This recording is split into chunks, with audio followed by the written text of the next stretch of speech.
ഒരുപാട് ഫേമസ് ആയിട്ടുള്ള സെലിബ്രിറ്റീസ് മലയാളികളല്ല, അല്ലെങ്കിൽ കേരളവുമായി ഒരു ബന്ധവുമില്ല എന്ന് നമ്മൾ കരുതുന്നവർ, അവർക്ക് മലയാളി വേരുകളുണ്ട് എന്ന് നമ്മൾ അറിയുമ്പോൾ നമുക്കതൊരു സർപ്രൈസ് ആയിരിക്കുമല്ലേ?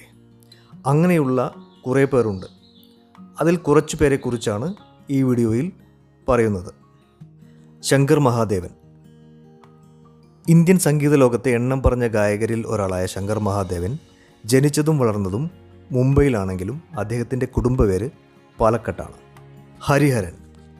എല്ലാവരുടെയും പ്രിയങ്കരനായ മികച്ച ഗായകനായ ഹരിഹരൻ ജനിച്ചത് തിരുവനന്തപുരത്ത് ഒരു അയ്യർ കുടുംബത്തിലാണ്. അദ്ദേഹത്തിൻ്റെ മാതാപിതാക്കൾ തമിഴ്നാട് സ്വദേശികളാണ്. John Abraham. സൂപ്പർ മോഡലും ബോളിവുഡ് നടനുമായ ജോൺ എബ്രഹാം ഒരു പാതി മലയാളിയാണ്. അദ്ദേഹത്തിൻ്റെ അച്ഛൻ ഒരു മലയാളിയാണ്, അമ്മ ഒരു ഇറാനിയാണ്. കെ കെ എന്ന ചുരുക്കപ്പേരിൽ അറിയപ്പെടുന്ന കൃഷ്ണകുമാർ കുന്നത്ത് ഇന്ത്യൻ പ്ലേബാക്ക് സിംഗറാണ്. കെയുടെ സോങ്സ് ഇഷ്ടപ്പെടാത്തവരായി ആരും തന്നെ ഉണ്ടാകില്ല. അദ്ദേഹത്തിൻ്റെ പല ഹിന്ദി, തമിഴ് സോങ്ങുകളും പലരുടെയും ഫേവറേറ്റ് ആണ്. ഇദ്ദേഹവും ഒരു മലയാളി കുടുംബത്തിലാണ് ജനിച്ചത്, പക്ഷേ ജനിച്ചതും വളർന്നതും ഡൽഹിയിലാണ്. പ്രിയങ്ക ചോപ്ര. ബോളിവുഡും കീഴടക്കി ഹോളിവുഡിലേക്ക് ചേക്കേറിയ പ്രിയങ്ക ചോപ്രയുടെ തായ് പേര് കോട്ടയമാണ്. എത്ര പേർക്ക് ഇതറിയാം? Lisa Haydon.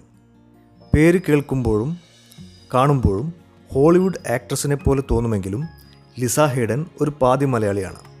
ലിസ ഹെയ്ഡൻ്റെ അച്ഛൻ ഒരു മലയാളിയാണ്. ലിസ ഹെയ്ഡൻ ആരാണെന്ന് ചിന്തിക്കുന്നുണ്ടോ? അവർ അറിയപ്പെടുന്ന മോഡലും ബോളിവുഡ് ആക്ട്രസുമാണ്. ക്വീൻ എന്ന സിനിമയിൽ കങ്കണ റണാവത്തിനോടൊപ്പം അഭിനയിച്ച ആ ആൾ തന്നെയാണ് ലിസ ഹെയ്ഡൻ.